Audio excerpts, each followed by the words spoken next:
Hey, what's up, folks? Welcome back to On Texas Football, and welcome back to the Winning Drive, and happy Memorial Day, holiday edition of the Winning Drive. We appreciate all you guys who are taking the time to join us. That's why we think about you guys as family. The holidays are usually all about family, so not only do we want to give our prayers and thoughts to those who make the ultimate sacrifice for the greatest country on the planet, but also those who decide to join us for this special holiday. So thank you guys. Happy Memorial Day. I'm lifetime Longhorn Rod Babers, pleased to be joined by fellow lifetime Longhorn, the young prodigy CJ Vogel, and of course our own coach, former high school football coach at Vernon, Capel, Brownwood, Belton, Rotan, also played college football at Abilene Christian, coached there as well, and was on the staff at the University of Texas for multiple head football coaches. And you can find his work these days at shipleyranches.com. He's also, a very talented songwriter on the side. Man, he's a man of many talents, our own Coach Bob Shipley. What's up, Coach? How you doing? Hey, what's going on, guys? Man,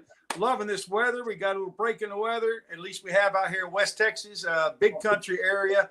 Got about 2.5 inches of rain at the farm last night. It's all good. Yeah, brought it cold. It got cooler here in Austin. Not much cooler, but it did drop the temperature though when it rained a little bit. So I don't know. Maybe it's happening all across the state. That'd be a good thing. Ain't nothing wrong with that. All right.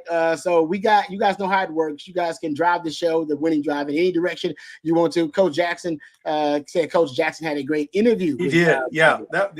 Bobby. I saw Bobby does a great job with. Bobby does a great job with that. He just lobs home run pitches. Every question. He does. Jackson, people don't know Jackson's a guy. When he was a senior in high school and came to my office, he was broke out in hives because he had to go speak to the junior high PALS class. And he was broke out in hives. He was so nervous to go speak to this class of junior high kids. And now he's like ripping off these interviews like it's he's a pro. Proud of him, but Bobby does a great job with that. That's fascinating. I would say that Bobby doesn't do a good job with interviews. That is a talent, by the way, to be able to interview somebody and have them relax with you and start opening up with you. It's a talent, and you got to be well researched, which Bobby is. He's always well researched, but I think he's got a talent for interview. I'm with you on that, Coach. I don't know if we've given him enough props. His Saturday conversations are really, really good. Yeah. So check that out if you haven't checked that out. It's still there on the channel. But you guys know how it works. Try to throw out questions, comments. We'll try to address as many of them as we can. Super chats jump to the front of the line. You can interrupt the show at any time with a super chat. Just throw it on out there. But we got to get some props, guys, first and foremost. Also, we got Stevie Lee coming on. So don't worry about it. We got Stevie Lee, lifetime Longhorn, my former teammate. He'll be coming on with us momentarily. But first, got to give a shout out to Texas baseball. Now we know where the Longhorns are seated. They're the number 2 overall seed. They're also, we know who they're going to host in their regionals. They'll play Houston Christian, I believe, to start out their regional. Let's hear from Schloss first. After it was announced exactly where the Longhorns were seated and who they would be hosting in their regional, and then we'll give the floor to my man CJ and have him give his thoughts on what this Texas baseball team has ahead of them in the postseason. But first, here is Coach Schloss. Congratulations to our team and program and fans and staff. I don't ever take this day lightly to host a regional, to be even interregional. Can't get to Omaha unless you are in a regional. So this is like Christmas Day to me. When you get to see that you're in, playing at home. I feel like we got a super competitive draw. 3 teams that 2 of the teams we've played this year on our field, and certainly Kansas State, who's been a conference member until this past year. So 3 teams that are going to be super familiar with Dish Falk, and that'll make it and they're good. That'll make it a really competitive series. So looking forward. Hopefully, have good weather and need our fans to come out. Provide a great atmosphere like they have all year long. He ain't got to worry about that, CJ. You got Texas, of course, top seed in this regional, 2 overall, but Texas, UTSA, K-State, and Houston Christian rounds out the group there in the Austin region. What are your thoughts about where Texas lands and what's ahead of Texas baseball? Yeah, I think it's a pretty favorable draw for Texas. It will be competitive, right? Kansas State had a good year in the Big 12. Texas obviously very familiar with the UTSA squad already, having played them and losing earlier this year to UTSA and some of that midweek kind of blips in the schedule earlier this year. But I think you start off hot with a Houston Christian school. Texas faced them earlier this year as well. Texas, a nice little 12-2 midweek victory. Started out with Cade Bing, saw Jason Flores on the mound. I think you go a similar direction, obviously, without a Jared Spencer available for you. Texas also able to put up 12 runs without a Rylan Galvan and a Max Ballou in the lineup at the time. So, that's a positive sign. I also think Houston Christian was somewhere in the 90s in terms of what their RPI was. Obviously, we know RPI is a pretty important, advanced analytic, if you will, for a team and determining how talented or how successful they were at the time. Thank you for the graphic here, Matthew. 91st. Yeah, well done. Nifty graphic, by the way. I know. Well, that's like, well done. That was good, but you see it there, 4th overall for the Longhorns, 26-5 at home. This should be a regional that the Longhorns get out of, and of course, number 2 overall entering the NCAA baseball tournament. Really exciting time at the Dish. You'll get to host the regional and the super should the Longhorns get out of this grouping, which is paired up with a group out of UCLA, the Los Angeles regional. That'll be UCLA, Fresno State, and Arizona State. Really the 3 contenders in that one. Arizona State, really talented season out of the Big 12. So we'll see what comes of that here in a week, but got to take care of business first. And right now I really like where Texas sits entering the NCAA tournament. So they're going to avoid on the idiot. So you got 13 SEC teams in, by the way. Yes, we'll talk about the Aggies, but disappointing teams that didn't make it from the SEC. But with the region they're paired up with, a lot of West Coast influence in the region. So not going to have to see those SEC teams till later on, I guess, and hopefully later on for the Longhorns. Let me ask you about the Aggies. I don't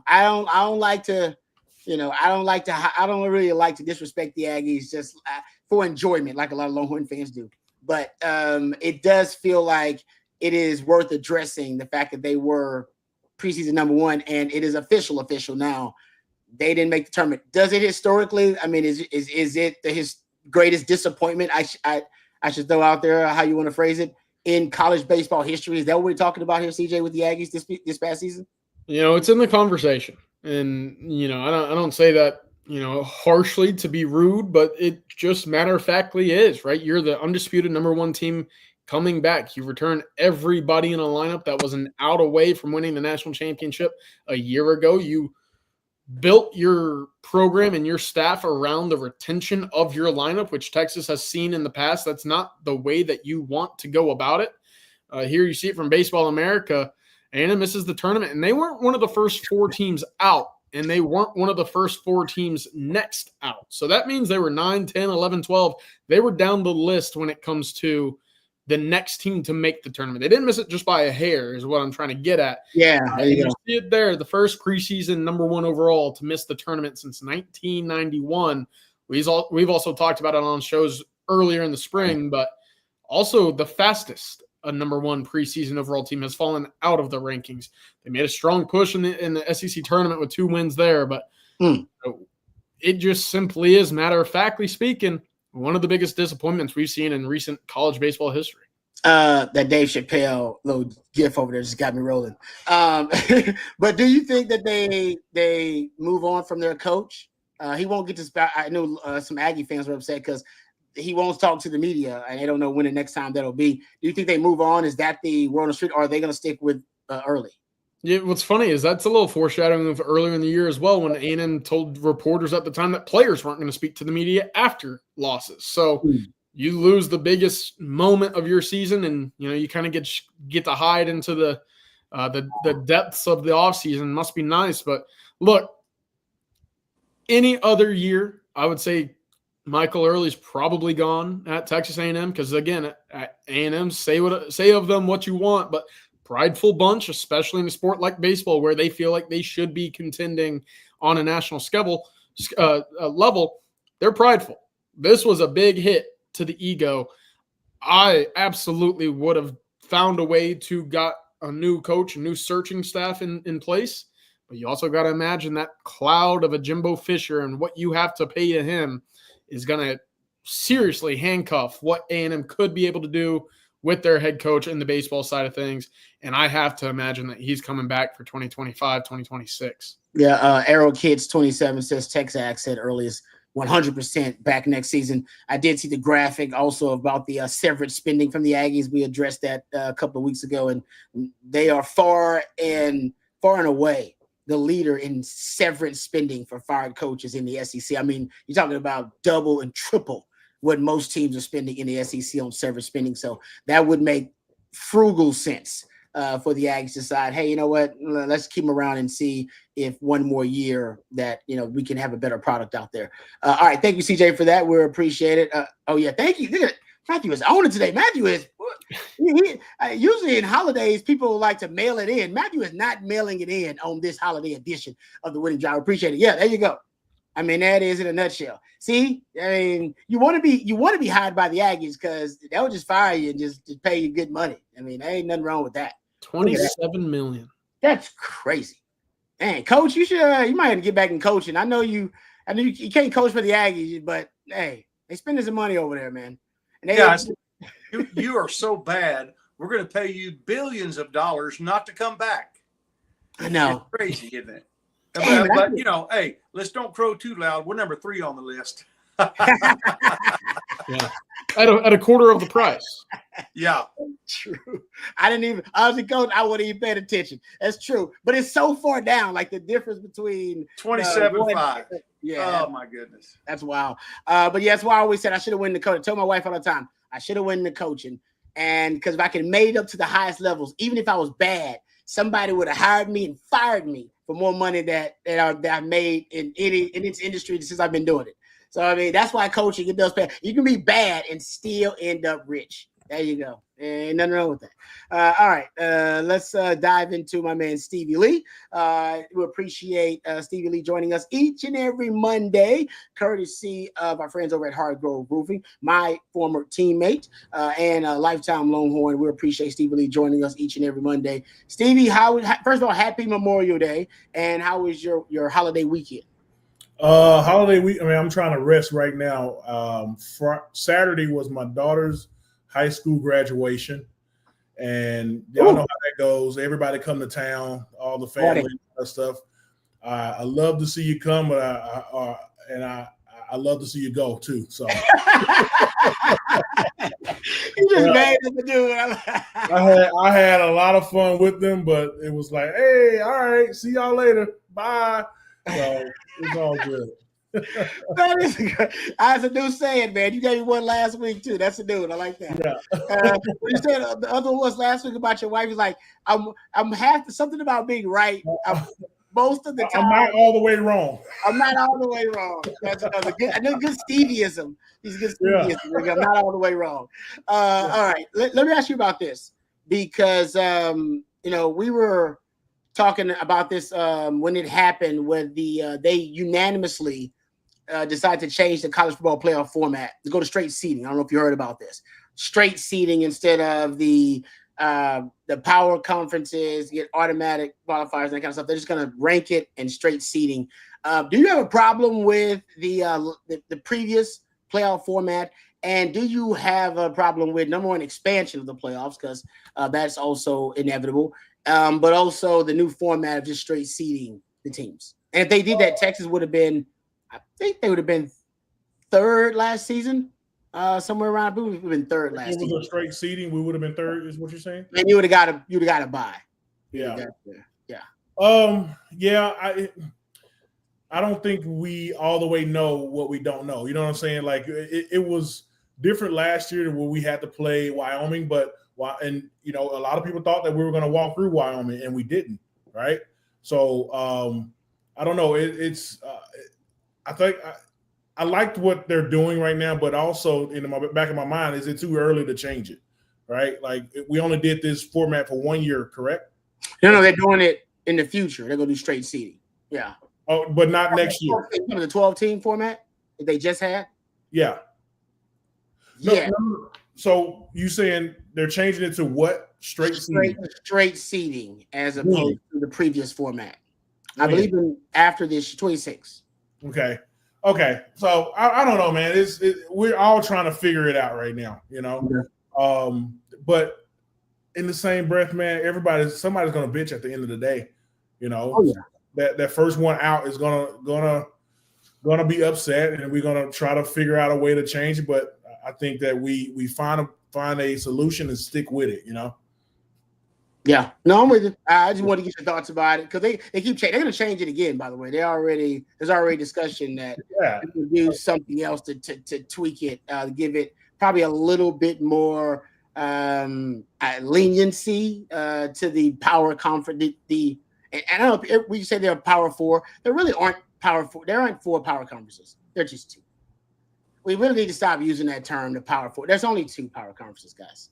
We all know this. It's the Big 10 and the SEC. The Big 12 and the ACC, God bless them, but they're not power. Now, if Notre Dame joins the ACC, then you can say they're power. But really, they don't have the same power as the SEC and the Big 10. So we need to stop with this, this veil and this falsehood and fabrication that they're also as powerful as the SEC and the Big 10, because they're not.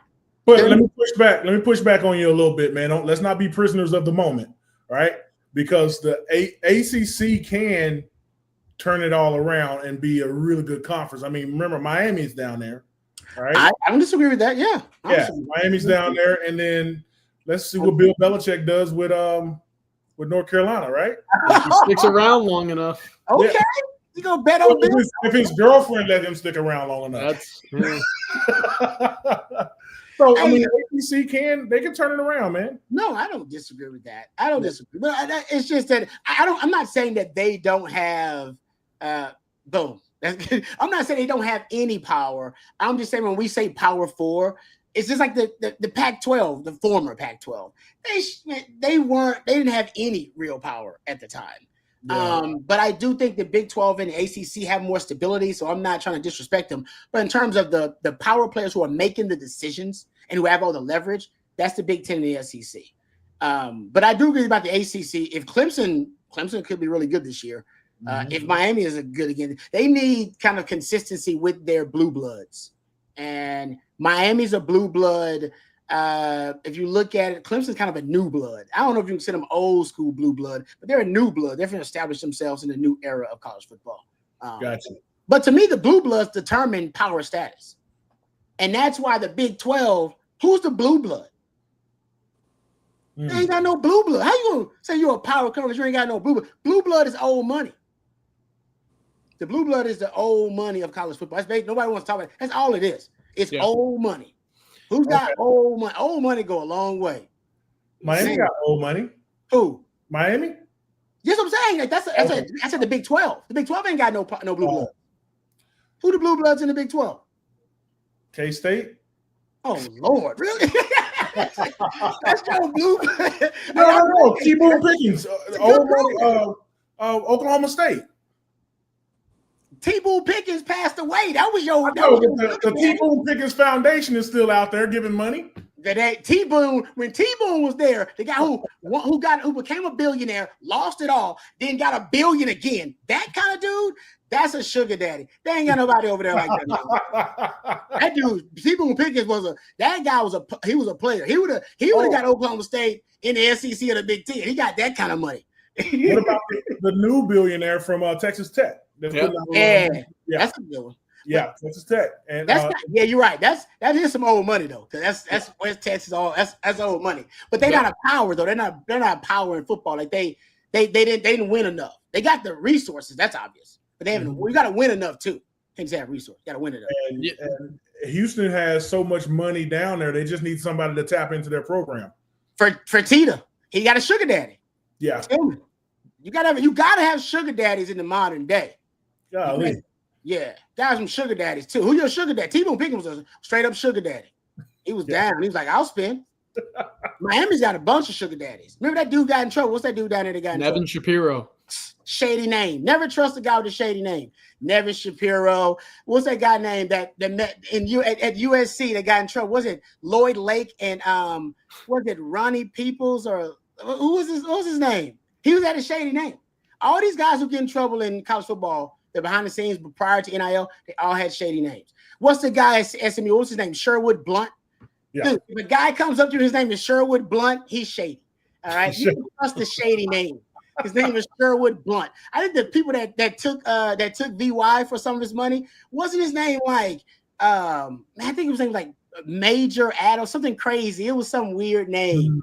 I tell you, Don't trust the shady name character. Dude, it's real. Yeah, I hear you. Michael Michaels. It was Michael Michaels was his name. His name was Michael Michaels. No, I'm serious. Go look it up. Yeah. He trusted that guy. That was like, Hey, are you about to pick your hat up and throw it? Take your hat off and throw it down. I like CJ Boo. Rod is fired up today, man. Yeah, baby. I'm just saying. I'm just throwing it out there. They got exactly. Fred's right. They got porn. If anybody's got a porn name, don't trust him. Michael Michaels. What? You can't trust that dude. You can't trust Sherwood Blunt. Yeah. Or if you're keeping up with the Diddy trial, man, you can't trust a dude named The Punisher.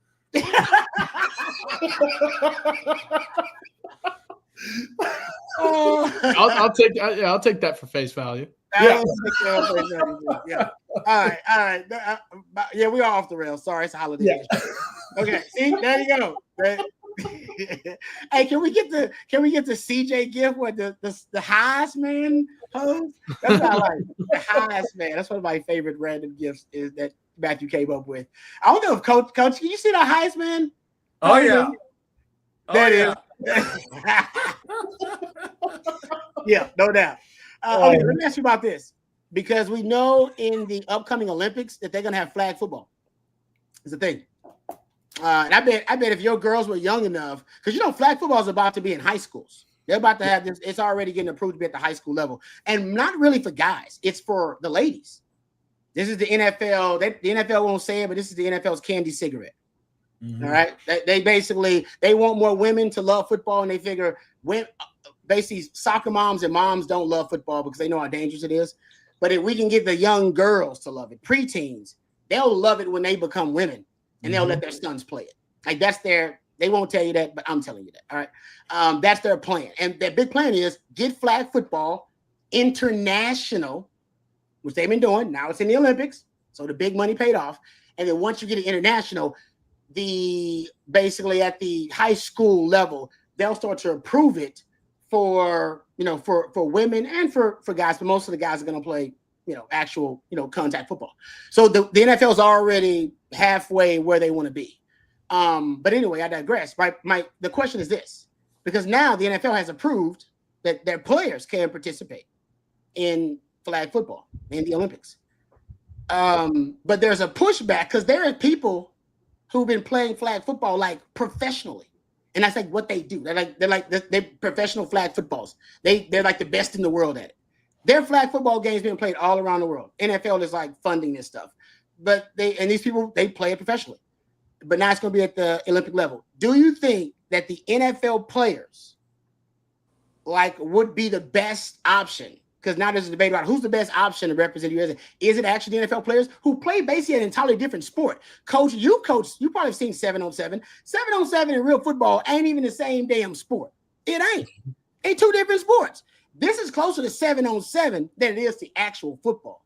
So the question is, do you think that the NFL players should automatically basically be given a spot? Or should they consider some of these other flag footballers to represent the USA? I'll tell you one great flag football player, believe it or not, he's almost 40 years old, is Ramon Taylor. Oh, I can believe that. Oh, I'm telling you, he's unbelievable. Yeah. We follow each other on Facebook. He's unbelievable to this day. He played in an alumni basketball game, does 360 dunks and all kinds of crazy stuff. I mean, he's still a freak, know, but can you imagine somebody from Poland trying to cover Tyreek Hill? Come on now. I can't. It's funny. It is funny. That is funny. That's funny. But Rod, I had a different take on why we want to put the NFL players in the Olympics. Is just basically like in the NBA. Football and the NFL need to be a global sport, right? And if you put the superstars on a global stage like that, then you get more fans across the globe. That's why they go overseas to play these American football games, right?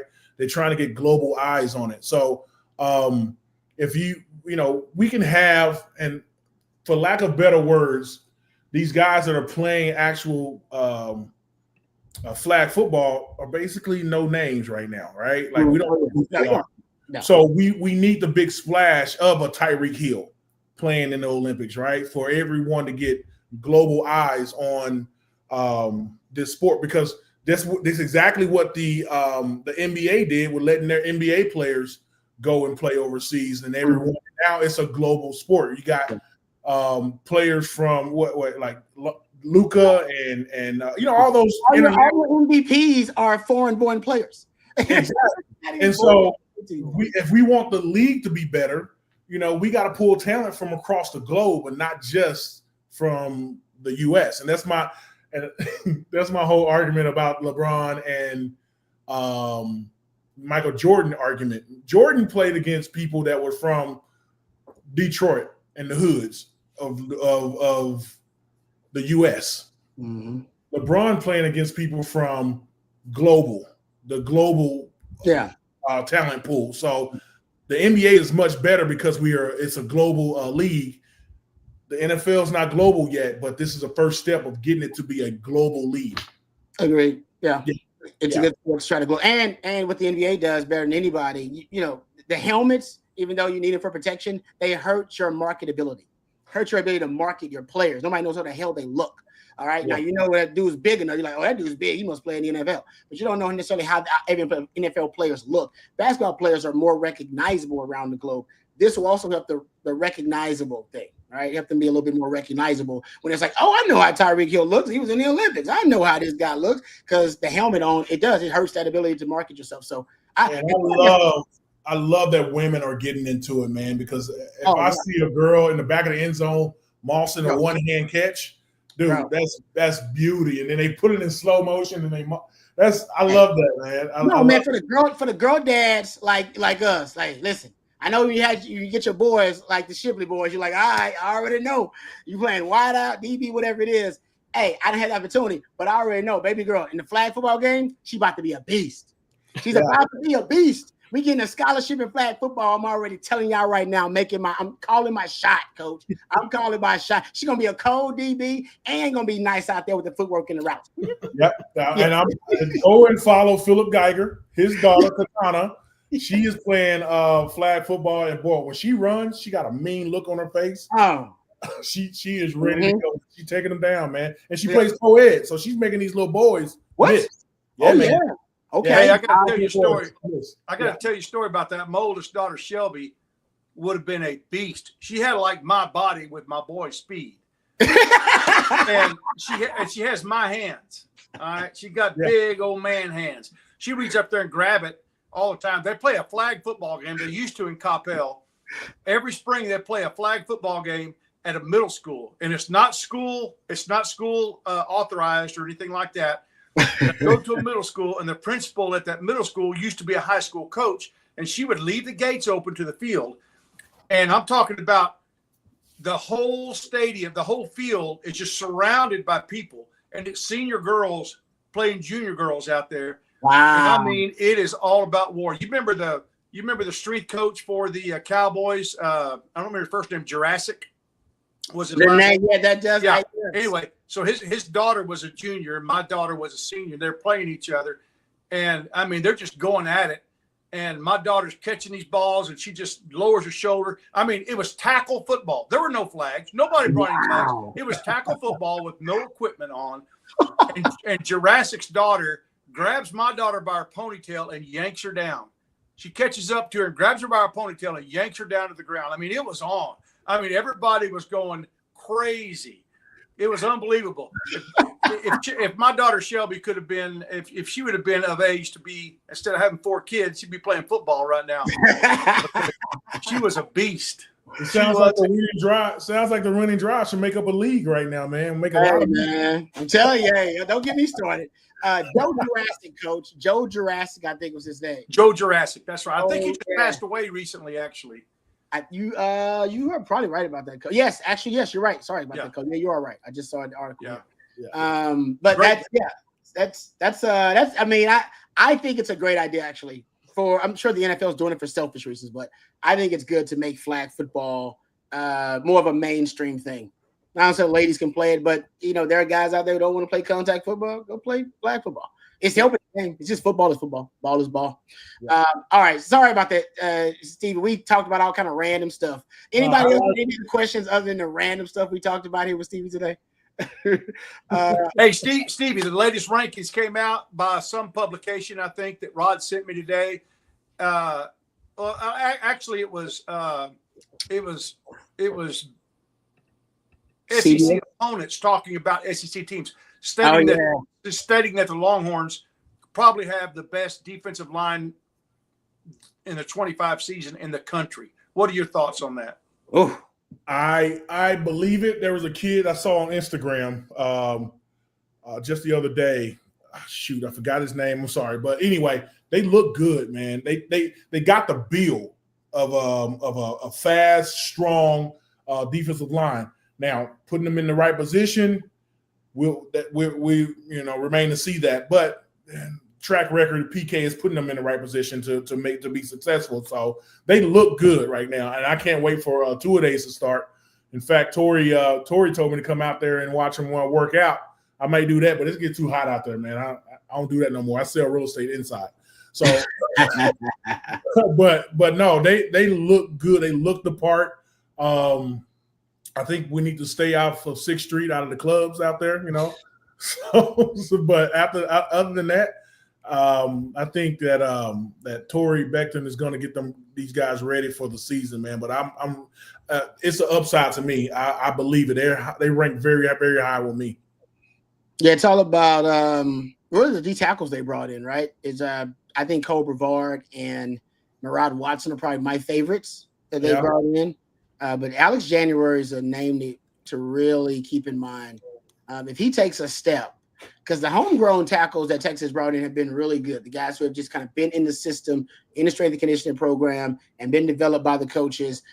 That's why we've seen Texas in 3 straight years have multiple defensive tackles drafted. Whatever the method works, whatever they're doing, it works. And Alex January is kind of the latest to be in that, that pipeline. And I just based off recent history, I feel like Alex January is another guy we should probably be keeping an eye on.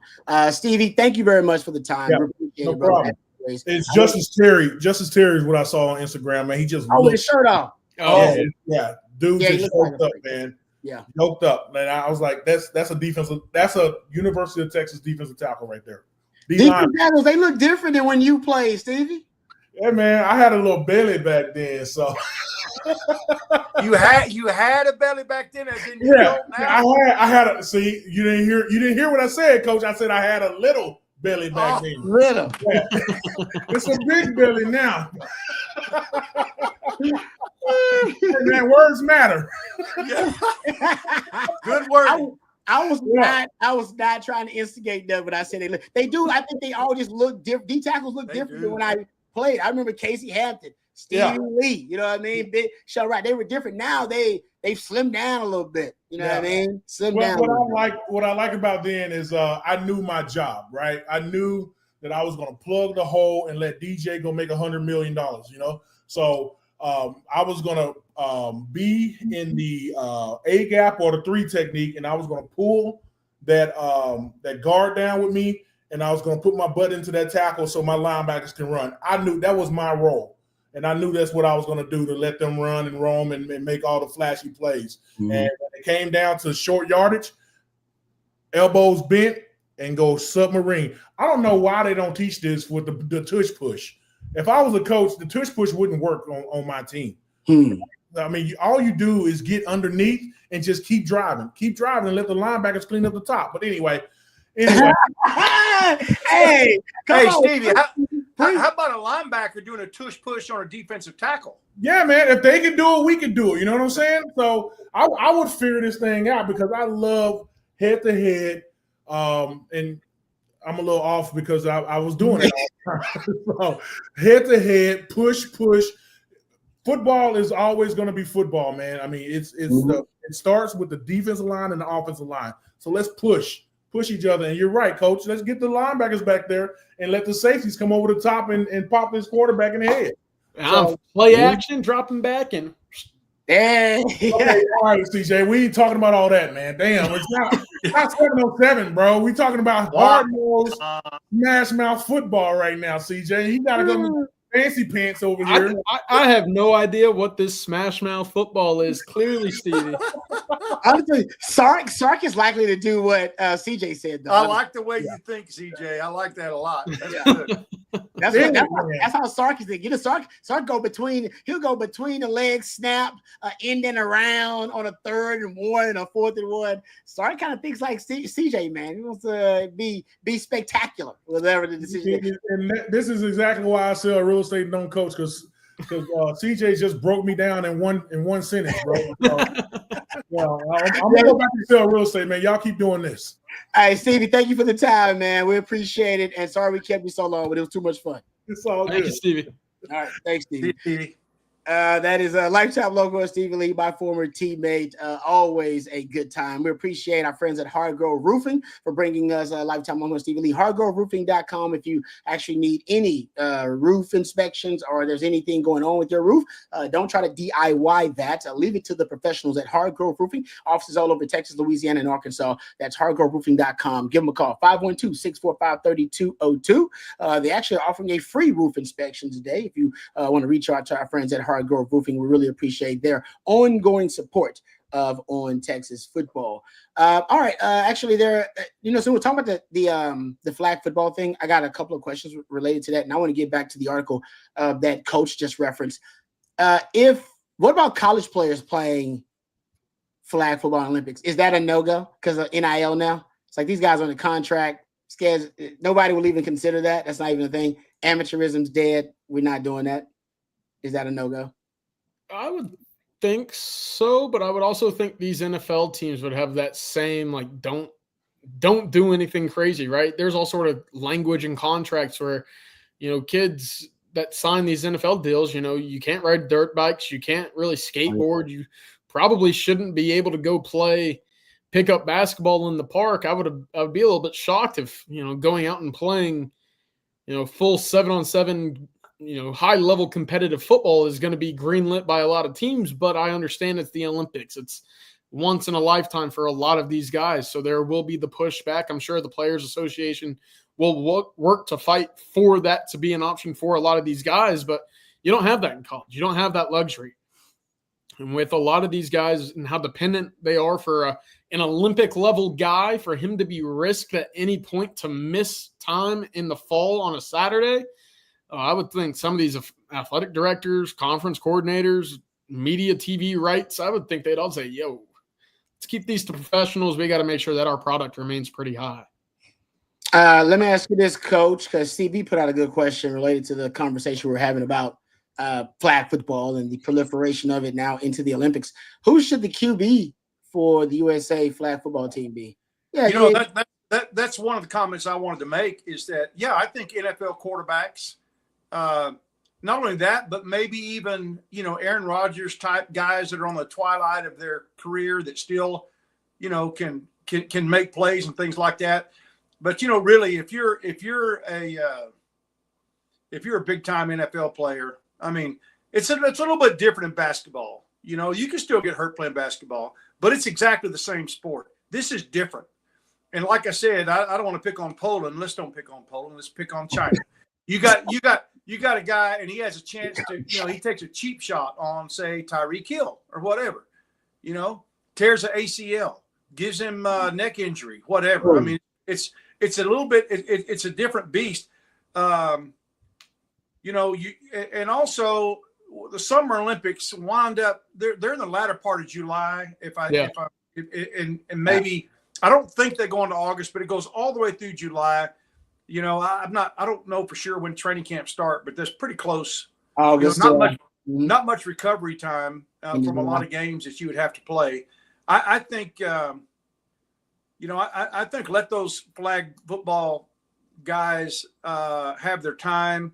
Let the NFL guys that are just kind of fading out of the NFL maybe, have a shot, to cap off their career with an Olympic gold medal or something like that.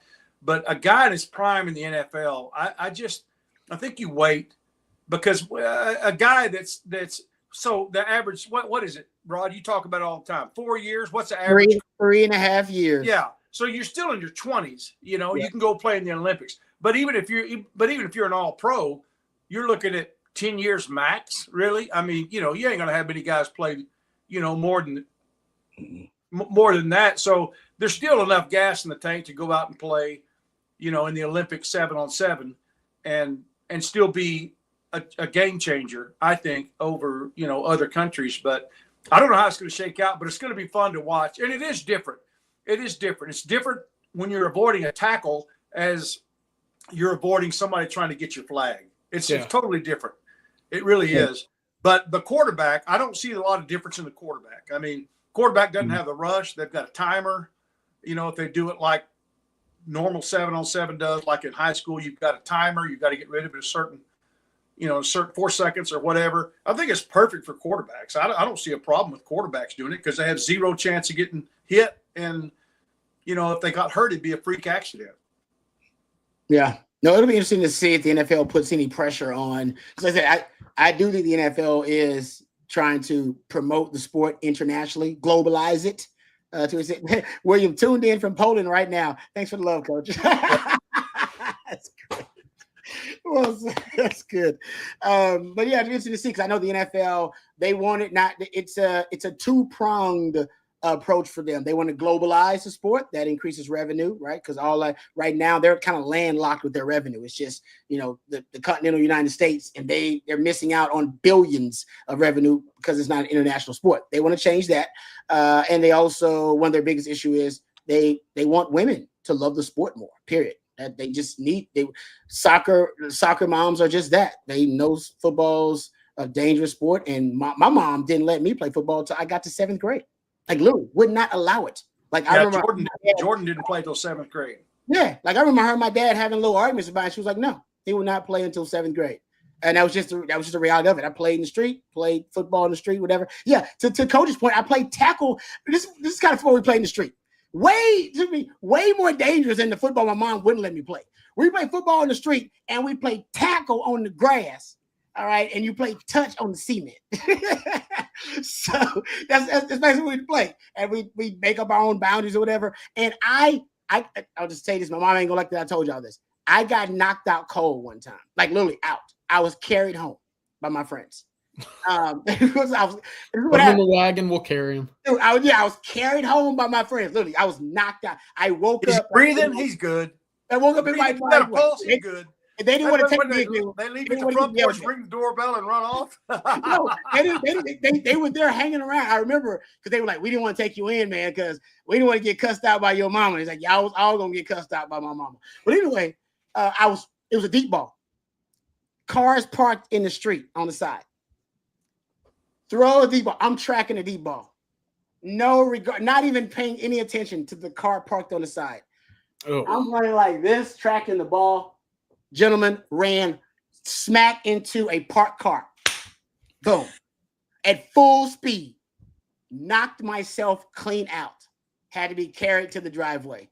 I don't know if I had to get cut. It had to be. Had to be carried to. I was knocked out clean.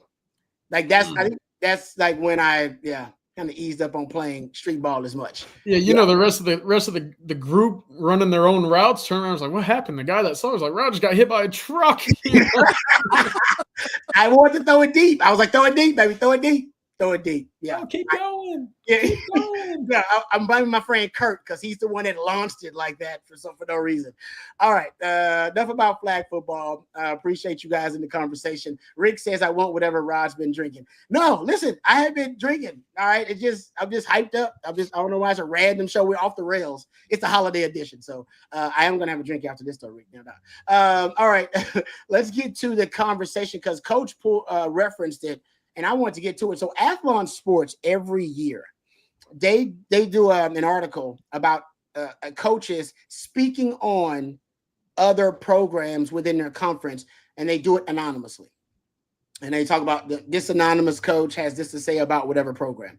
And I want to go through. First of all, I want to go through Longhorns, and then I want to go through the Sooners and the Aggies a little bit too, and what was said about them by the anonymous coach. But Matthew, can you pull that back up, please, if you don't mind? Here is and we'll get to some questions after this. I know you guys got a few questions there.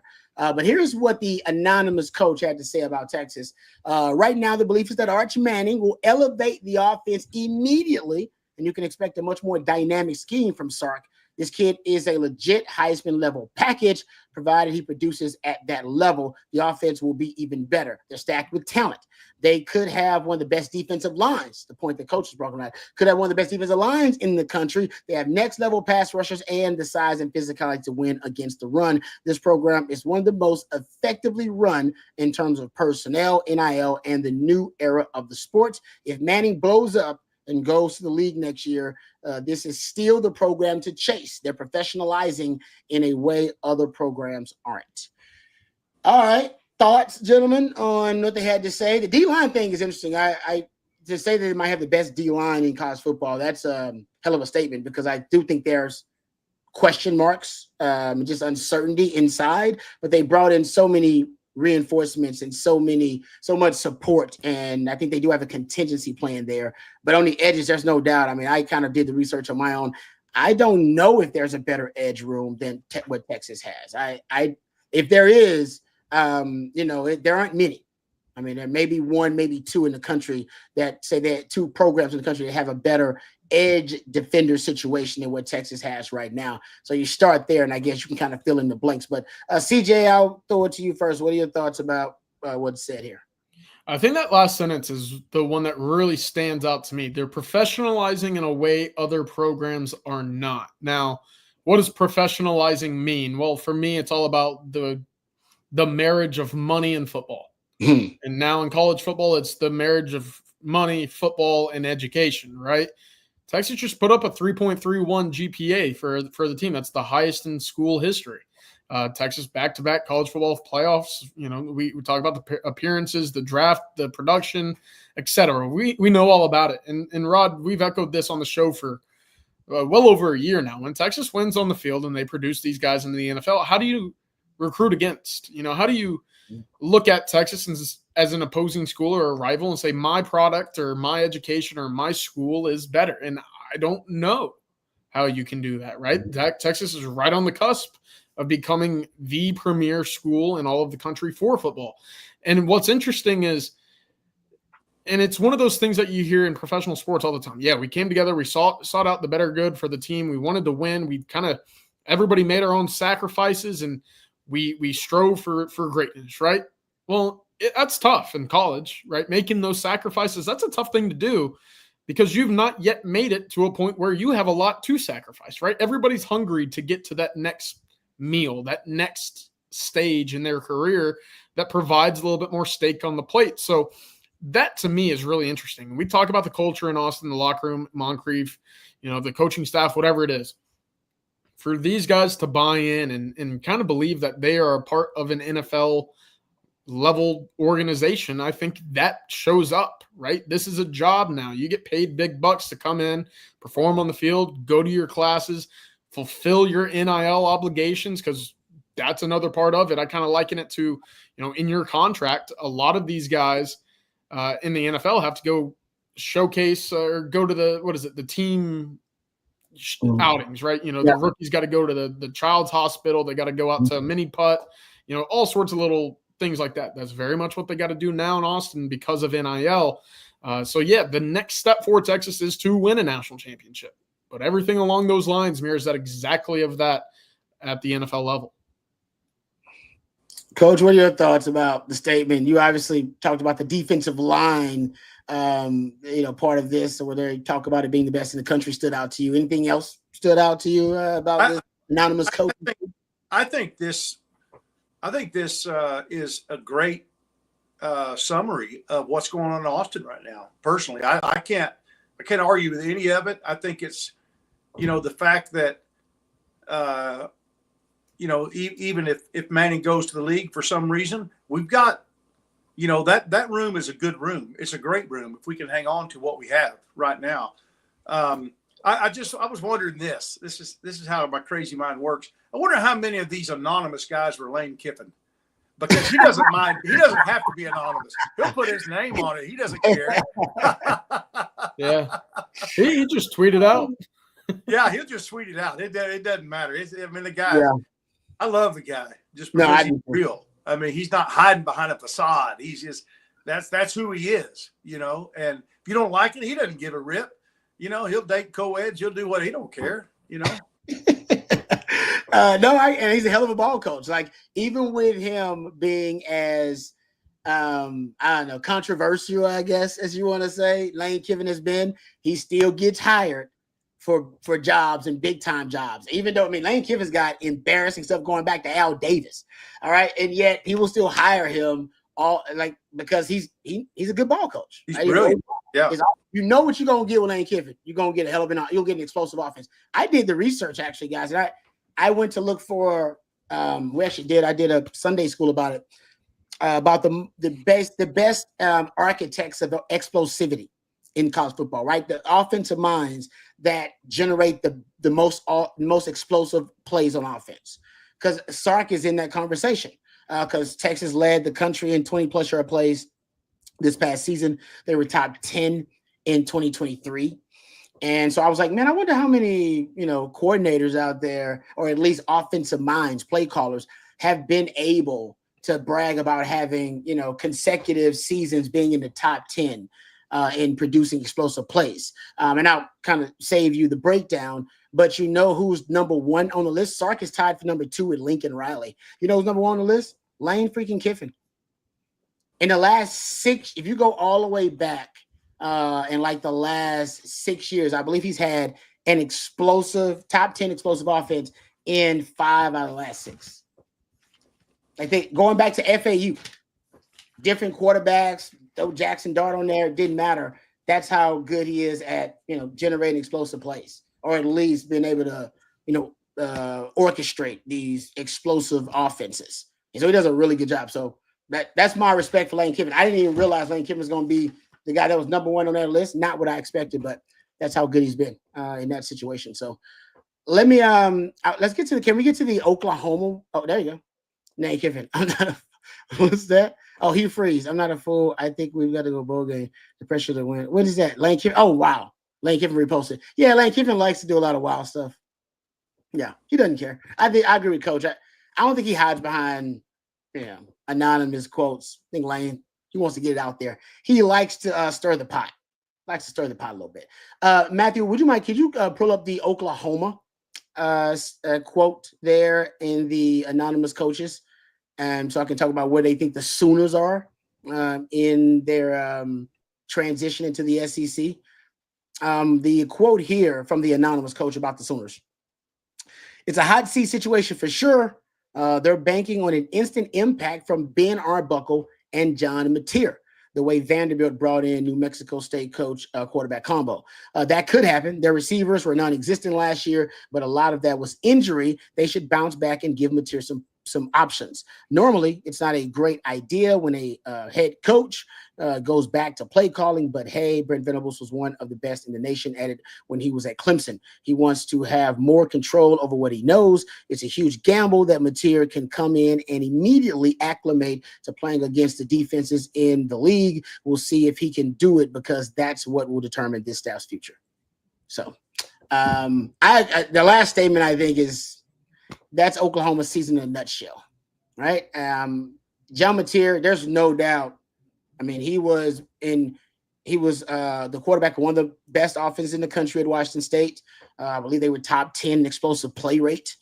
Bringing Ben Arbuckle there with him, so he's a veteran quarterback in the same system for multiple years. That has worked. You did it with Dylan Gabriel and Jeff Lebby, so it's worked there at Oklahoma for Brent Venables, a team that beat Texas that year. And this guy can run. He's one of the best dual threat quarterbacks in the country. Like, there's no doubt he really was. Does that translate to the SEC, Coach, is the question coming from Washington State. Is it that much of a leap? I think he's a hell of a quarterback. There's no doubt that offense is going to be better. Is it going to be good enough for them to compete at a high level in that conference? I think so. I think he can compete at a high level in this conference. I just don't know that he has a supporting cast to make a difference in saving the jobs for that coaching staff. But he's a great player.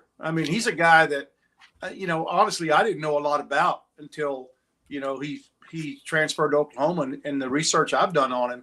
Yeah, I think he's going to compete in the SEC well. I just don't know that that it will move the meter a lot for Oklahoma, just because I don't know that he has a talent around him.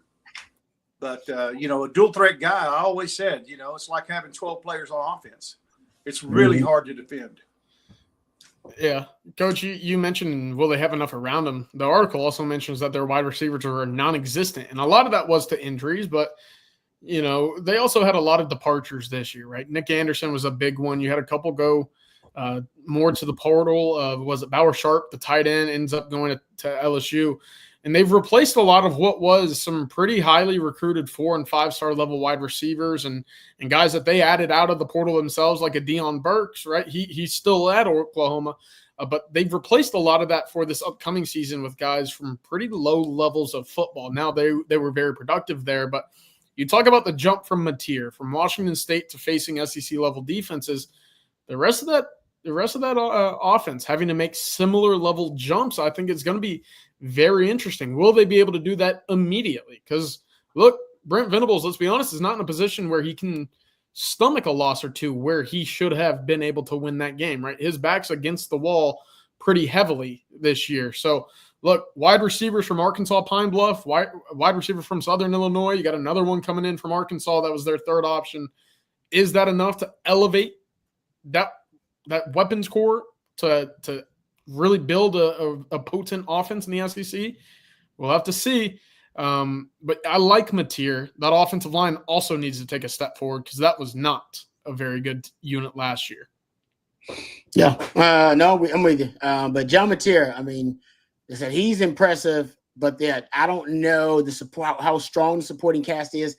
The O-line doesn't worry me as much as the weapons around him. I think his mobility will give you options, to insulate him in pass protection. He can move around, improvise, second reaction plays. He can scramble really well. But yeah, you ain't got nobody to throw to. I mean, it can be a long day as a quarterback. You got to have at least one or two guys that have some gravity. We'll see if they can generate that. But Ben Arbuckle, we'll see what kind of mastermind he is, because I was just talking about explosive plays. That Washington State offense, it was one of the most explosive offenses in the country last season. Ended up being top 10 in those an explosive play rate. We'll see if that can translate to Oklahoma. All right, let's talk about the Aggies. Then we'll move on and answer some of the questions here. Thank you guys for your patience. Aggies here. Would you mind pulling them up, Matthew, when you get a chance? So here's what the anonymous coach in this piece had to say about the Aggies. Quote, they didn't finish strong, but the turnaround here was remarkable. As coaches, we talked about the culture at this place really falling to rock bottom under Jimbo Fisher. You turn on the tape from Mike Elko, and those kids are playing harder, playing smarter. That's coaching, but it's culture. It's the 1-2. They have a great run game, and the entire offensive line should be back. Reed's ceiling is still to be determined. He showed a lot of good and some bad last season. Elko is going to be more involved on the defense. I think the need position in the offseason was defensive line, so watch for that. Elko understands A&M, and eventually this could be the most physical, aggressive team in the league. Coach, I don't know if we talked about this with you, but there was a quote from Mike Elko that ended up leaking out from when he was talking to some Aggies, I think his Aggie constituency. And I'm going to paraphrase it, but he said basically the Aggie program will be the premier program in college football. Like that's basically. Yeah. Well, that last sentence is definitely true. He understands A&M because that's something A&M does. They make brash comments like that. With and I remember when we talked about this last week, your response was, hey, how about winning the state of Texas? How about like making it to the playoffs or making it to the conference championship or whatever, instead of just going out there and throwing that out there. But I do think he's a good coach. I think he's a good man. I think he's working on the culture. I just don't know if it just seems like in today's world, you have to be a coach that can relate to everybody. Mm-hmm. You've got to be able to relate to the donors, but you've got to be able to relate to those players, to their moms, to their dads, especially their moms. We always, Coach Brown always told us, you got to win that mama. If you're going to have a chance to win this recruit, if his mama's not on your side, then you're not going to win. I don't know that Elko is the kind of guy that's going to go in and smooth your mom like Mac Brown could, in terms of, just making her really feel confident about her son's future with him. And obviously there's not many people like Mac Brown, but it's still, to me, a reach to say that A&M is going to be the most aggressive team in the league. Can I just say this really quickly? No, I understand what you're talking about them being best in the league and about the mamas. How does Bill Belichick do that? No, I'm serious. Actually, because I think you're right, Coach. I agree with you. My mom was the one that told me, she said, "You're going to Texas." Well, I love Mac Brown, and I ended up going to Texas, right? What do you do about the mamas?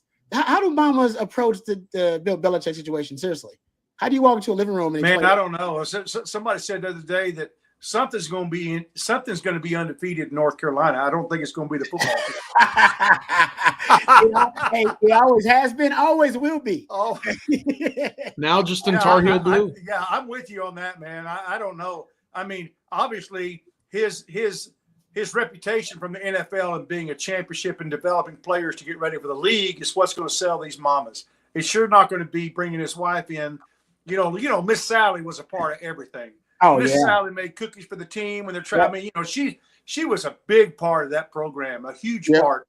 Coach Brown, she was always in the middle of everything because he wanted to feel like a family, because it was a family, wasn't it? Wasn't Yep. it, right? A family. Yes, it was. And so scratch that off the list in North Carolina, and that's not going to be your approach. So it's got to be what he said when he first got there. He said, "This is going to be an NFL developmental program. I'm going to develop you to get ready for the NFL." And I don't know how much the mamas are going to go for that. I don't know. I will say that there's a rumor they're engaged. Maybe that's what you did. Anyway, CJ, I apologize for interrupting. Well, who asked who to marry? That's what I want to know. Yes. I think Bill might have popped it, man, because the way Bill seems happier than he's ever been. I'm not so sure he's the one that asked, but whatever. All right, CJ, your thoughts on the Aggies? Yeah, I think this encapsulates it pretty well, right? Better culture, should have a good defense under Mike Elko. Quarterback still very hit and miss. That's exactly how I would describe A&M. The one thing that really stood out to me about this is that's coaching, but it's culture. It's the want to. Look, I heard it straight from Tori in New York at SEC Media Days last year. We're actually showing up to meetings on time. Kids are trying to get to places on time. Kids are caring to come to meetings now. And that was just within the first 5 or 6 months under Mike Elko, right? Completely different culture and football identity than what Jim Fisher and, we throw out the term inmates running the asylum. I think that's very much how it was in College Station at the time under Jimbo, especially with that 22 recruiting class, when it just felt like nobody truly cared once the direct deposits hit, right? So for me, with A&M, I have no reason to think that they can't have a top 10, top 15 national defense every year, right? They're in the heart of Texas. They got a lot of money. They're going to attract talent and good, smart, intellectual talent at that, right? For Mike Elko, we've seen him at several spots now be pretty solid. I would say even really good at producing elite defenses. That should be the standard at A&M, is start with the defense, play a physical style of football, and we'll see what level of offense you're able to provide that will complement. Now, the question becomes, do they have that brain offensively to complement that? Is it Colin Klein? Or is it going to have to be another choice? We don't know. Will it be Marcel Reed this year? I don't think so personally. I didn't think so last year. But you're going to be able to attract talent. Look, they've won out on some big-time wide receivers. They always have. And yet, we can go down the laundry list of wide receivers that we've thought have been pretty talented out of high school or the portal going to A&M, and you just never hear about them ever again. So that's kind of been the stigma around A&M offensively, even with a Jimbo. But now that you're at least setting that baseline, that floor of a really good physical defense that's going to be in position, they're going to care, they're going to have that culture behind them. Will they be able to match that with an offense that can compete with the Alabamas, the Georgias, the Texases, and beyond in the SEC? That's good stuff, guys. All right, let's thank one of our sponsors for the winning drive, our friends over at Flat Creek Estate Winery. Did you know The most awarded wine in Texas is actually, folks, the Vineyard. It's really close to Austin, right? Just minutes from downtown Austin. And they've won award after award this year for their vintage wine, Super Texan. Super Texan is now available at your local Specs. You can give it a try there, or you can try it at your local Central Market here in Austin. I saw a display there when we're doing some shopping. So the good word is certainly getting out about our friends over at Flat Creek Estate Winery. Of course, Flat Creek is also a gorgeous venue with barbecues and wine tastings every single weekend. It's perfect for a day date with your significant other or a weekend getaway with your significant other. That's Flat Creek Estate Winery, flatcreekestate.com. Really appreciate them and their ongoing support of On Texas football. All right, we got some questions, so we're going to hit these. Oh, we got Freelance Society with a super chat. Thank you very much, Freelance Society. By the way, Freelance Society is worth you checking out and liking and subscribing, doing some real journalism. Hookem from Ukraine says, which game will be more important for Sark to win this season, Aggies or Oklahoma? Damn, that is a good question.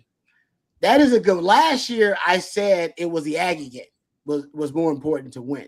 Now, you got to win them both because they're rivals. But I said basically the Texas A&M game was more important than the Oklahoma game last season. This season, that's a good question. The Aggies are at home. Does that matter? What are your thoughts, Coach, about this? Always the Aggies. Always the Aggies. Really? You can recover from a loss to OU. It's earlier in the season. Aggies being the last game, it can really shift the momentum for both programs in a big way. You know, the Aggies are, you know, I've said this before, I think maybe last week, they're where we were before Sark came in. You know, they're just, you know, they get a new coach, looks like everything's going to be getting better, and then we just kind of fell back into mediocrity again, you know.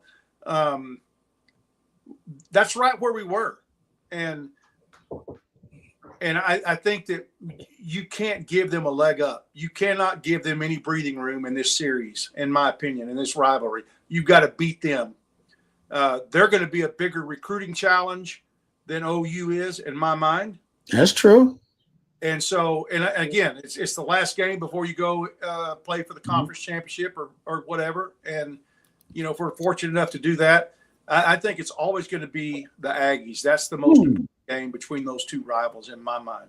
Wow. Yeah, Coach, you're right about the recruiting implications as well. Jerry did a great article earlier today on TexasFootball.com in terms of where the common official visits are between Texas recruits and, you know, the list of kids coming to Texas. Where else are they visiting? 11 players coming for an official visit to Austin are also going to College Station.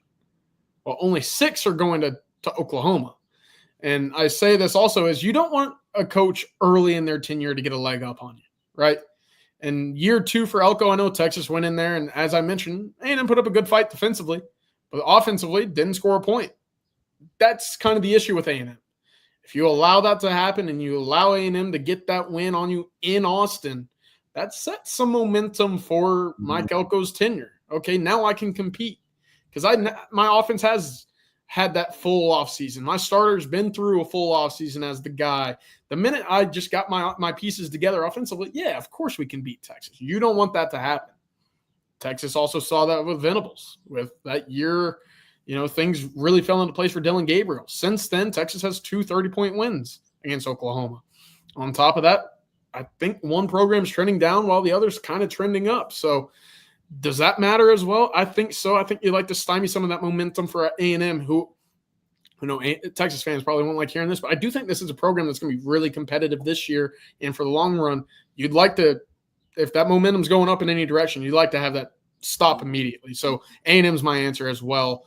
But got to take care of business in Dallas, especially with that counting as one of your home games this year, meaning you only get 3 true conference home games in Austin this fall as well. And I wonder if that's saying more about where we believe Oklahoma is right now, Brett Venables, in terms of basically the Aggies are a bigger threat to Texas. Yeah, I think they absolutely are. Yeah, I think they are too. I mean, they can go. They can a win over us this year would really put them in a great situation to get their program where they want it to be, in my mind.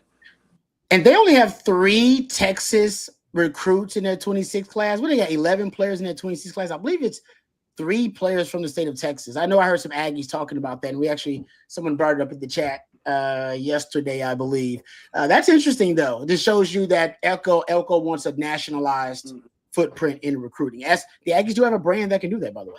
Thank you, Freelance Society. We appreciate that. How about this one from Spencer? Oh, you know what? Before we do that, Spencer, let me thank another one of our sponsors. Let's thank our friends over at South Point Dodge before we move on. Hey, Texas football fans, you can score an easy extra point this season when you get to the point with our friends over at South Point Dodge. South Point Dodge has over 600 vehicles in stock right now, including the all-new 2025 Jeep Wrangler. Get the real deal today and drive away in the Jeep Wrangler, a vehicle built for adventure. Plus, right now you get employee incentive pricing. That's right. You pay what the employees pay at South Point Dodge. That's the real deal. You can go see them off of I-35 in South Austin, or you can make it easy on yourself and go online at southpointdodge.com and check out their inventory there as well. Don't forget about their employee incentive pricing. That's the real deal. You won't get a better deal than at South Point Dodge, whether you need a car or a truck, a new car, used car, trade-in, Austin's automotive, everything is southpointdodge.com. Really appreciate them and their ongoing support and sponsorship of On Texas football. All right, here we go. Spencer says, what are y'all's expectations for Jelani McDonald? I think he's going to have a great year, by the way. Like, I really think he's going to have an awesome year. My question is where he ends up playing the most. Yeah. Right? Safety, nickel. What is he? Against Ohio State, where's Jelani McDonald? I think he's at safety. I say he's at safety starting next to Taft because I don't know if you want to throw Derek Williams out right away against the speed of what you'll see against Ohio State. I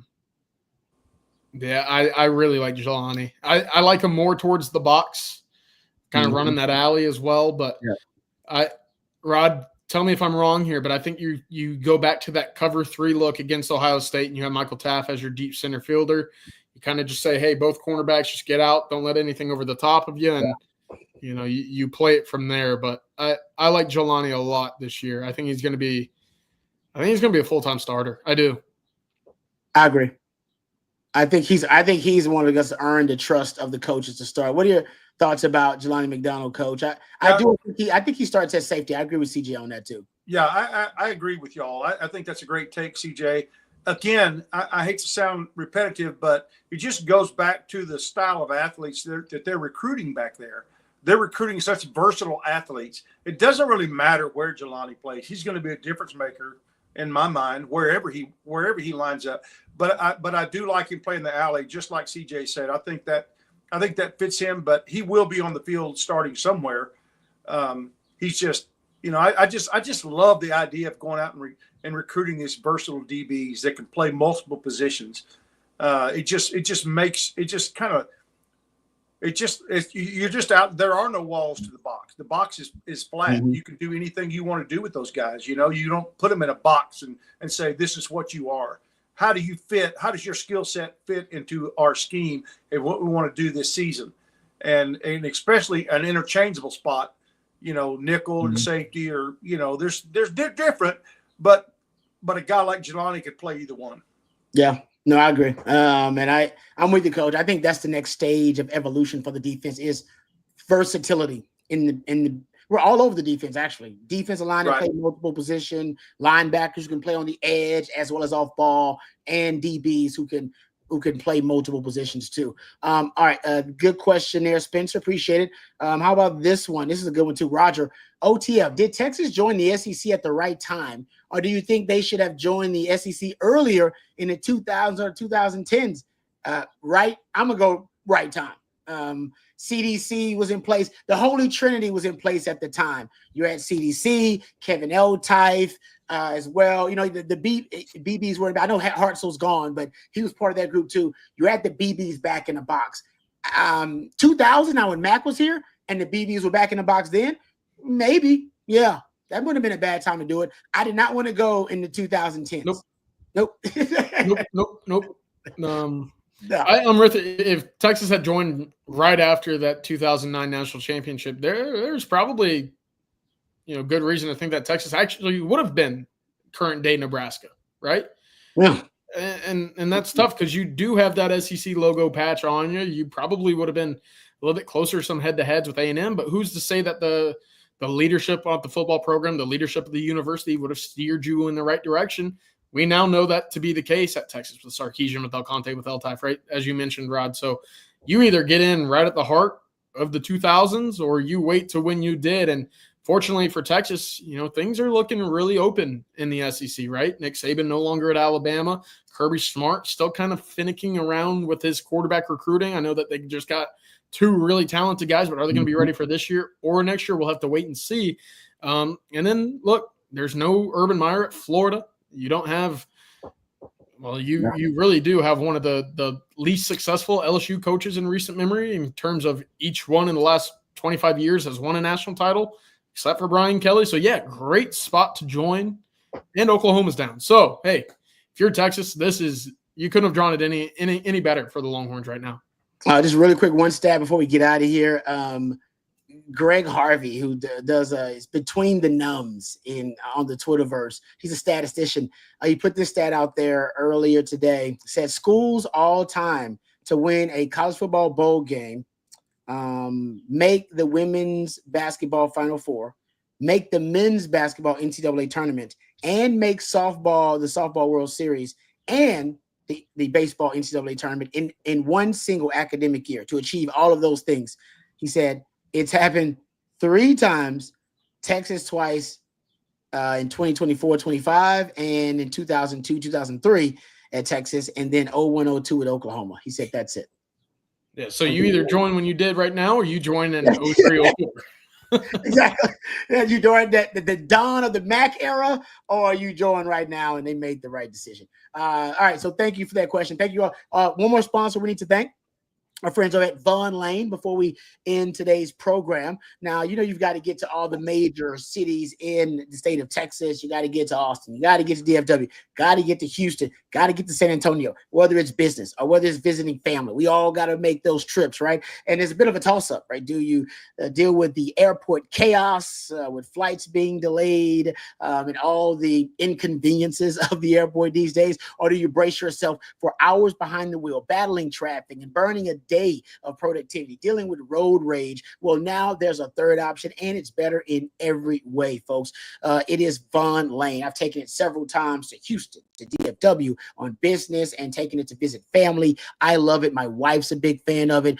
You arrive at a luxury hotel terminal, no TSA lines, no long-term parking lots, just a seamless boarding experience that takes minutes, not hours. You settle into a plush leather seat, a hot towel, pillow, and blanket are at arm's reach. Your attendant offers complimentary snacks, beverages, and on select trips, if you would like, a full meal as well. And if you need to relax or lean back and enjoy the ride, and if you want to stay productive, there's high-speed Wi-Fi and power at every seat. So while you're unplugging or deciding to power through, the Vaughn Lane team is going to monitor traffic in real time using smarter routes and efficient detours to keep your trip smooth and on schedule. And now it's the perfect time to book your fall travel. Booking is open through September. So whether you're headed to a college football game, a weekend getaway, or a business trip that needs to be done right, Vaughn Lane makes the journey part of the reward. Vaughn Lane serves Austin, Dallas, Houston, Fort Worth, and San Antonio, and in the Southeast, Atlanta, Nashville, and Memphis as well. Visit VaughnLane.com. That's VONLANE.com.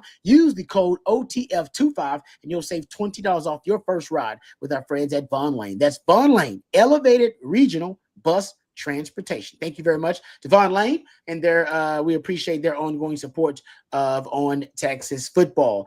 Thank you to all of our sponsors as well. Really appreciate all of our sponsors. Of course, Vaughn Lane. Remember, use that code OTF25 for $20 off your first ride. Thank you to Flat Creek Estate Winery, flatcreekestate.com.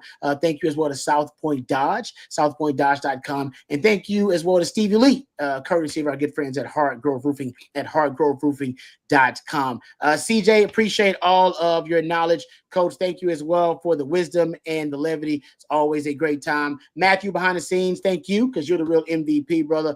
Can't thank you enough. And thank you to all of you guys for joining us, especially on a holiday. A happy Memorial Day to each and every one of you out there. And please remember, take some time to think about all those who made the ultimate sacrifice for the greatest country the world's ever known. That's what the day is all about. So thank you guys for joining us. Really appreciate you. If anything breaks in the meantime, keep it tuned to On Texas Football and OnTexasFootball.com. Tomorrow we'll have our Tuesday night live stream. That'll be at 7:15. So if you missed any of your questions or comments, please direct them to us. They also have the 8:15 a.m. That'll be the Coffee and Football live stream with Jerry and Bobby. So you can direct your questions or comments to them if you missed any of those. So thank you guys. And for CJ and for Coach and for Matthew, I'm Lifetime Longhorn Rod Babers. Until next time, hook 'em horns.